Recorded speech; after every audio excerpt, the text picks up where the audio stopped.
Hi all, this is just the first of a series of experimental videos that I'll be doing on looking at the Biofield Reader in conjunction with a telescope. So in the moment I'm using a Meade EXT80, which is a go-to telescope. GPS driven once you calibrate it with a simple little laser pointer, like a mini Telrad. To do this I'll be using a Firewire camera, which is this old Sony Carl Zeiss Handycam with a universal mount, which you can see here, on a 32mm eyepiece. That's a Firewire cord coming out there as well. So this is my little sort of, I suppose you could call a go-to backpack telescope. I do use a 10-inch go-to Dobsonian, which has some pretty amazing capabilities on it, but just to play around with equipment to see what works and what doesn't, this is what I'm using.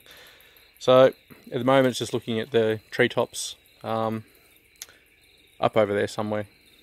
So capturing just a raw image here onto the computer.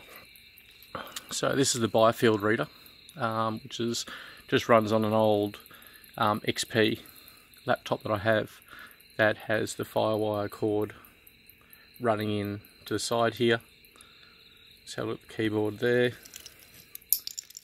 and the Biofield Reader dongle that makes the actual program work. So I'll probably go to focus here, not too good at this. So as you can see here, this is just the live raw footage of just looking at the sky.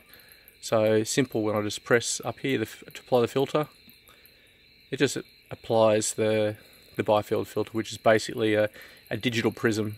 Probably works on a bit of a principle of a fraction grating lens, would probably be the easiest way to explain it. It basically just shows the amplitudes of light that we can't see with our eyes, which is pretty cool. Going through some different filters to have a look. That's filter 1, which is the default. Just have a look at filter 5, filter 10, or just to show different patterns.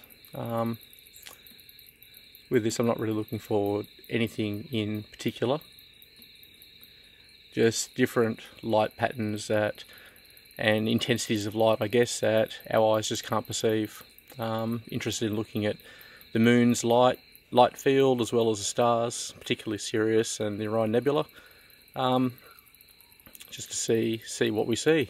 Not looking for anything, just looking for everything and anything that could be interesting.